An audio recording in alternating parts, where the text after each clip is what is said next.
জামায়াতকে বিএনপির থেকে স্মার্ট দল হিসেবে বলেছেন মির্জা ফখরুল। কেন বলেছেন? ছাত্র জনতার অভ্যুত্থানের মুখে শেখ হাসিনার দেশত্যাগের পর বাংলাদেশের রাজনীতিতে এখন নিষ্ক্রিয় আওয়ামী লীগ।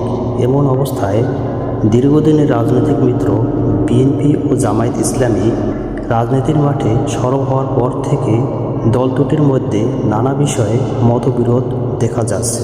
তো তৃণমূল থেকে শুরু করে দল দুটির শীর্ষ নেতাদের বক্তব্য ও কথাবার্তায়ও এই মতবিরোধ স্পষ্টভাবে লক্ষ্য করা গেছে গত কিছুদিনে। এর মধ্যে বিএনপির মহাসচিব মির্জা ফখরুল ইসলাম আলমগীরের জামায়াত প্রসঙ্গে এক বক্তব্য নতুন করে আলোচনার জন্ম দিয়েছে। তাহলে মির্জা ফখরুল ইসলাম আলমগীর সেদিনকার কি বলেছিলেন? জামাত ইসলাম ওরা কিন্তু আপনাদের চেয়ে স্মার্ট হয়ে গেছে। আপনারা কি আমার সঙ্গে কি করেন?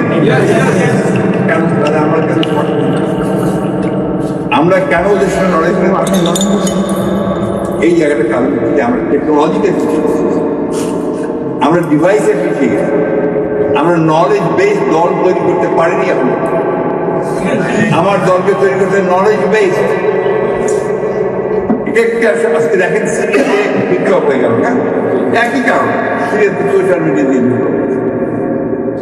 এর আগে আপনার বসন্ত আরো বসন্ত হয়ে গেল, সে আরো বসন্ত কিন্তু একইভাবে আপনার সোশ্যাল মিডিয়া দিয়ে হয়ে গেল।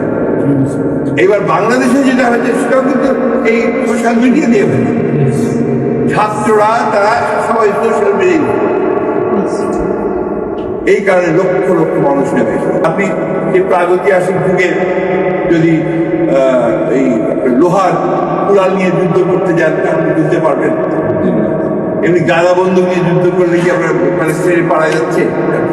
এখন হচ্ছে আপনার মিসাইল, বিভিন্ন রকম আণবিক শক্তি, যন্ত্রপাতি, তাই না?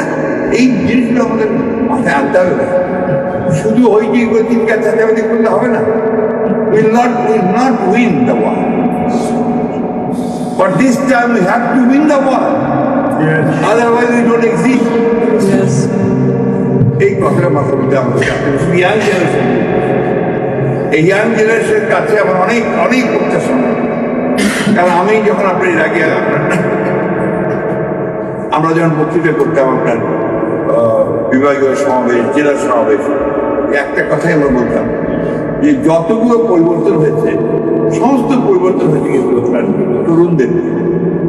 সেই ভাষা আন্দোলন থেকে শুরু করেন সব সময় ছাত্র যুবকের এই আন্দোলন, ছাত্র যুবকের আন্দোলন ছাড়া, তাদের সামনে আসা ছাড়া সম্ভব হতো না।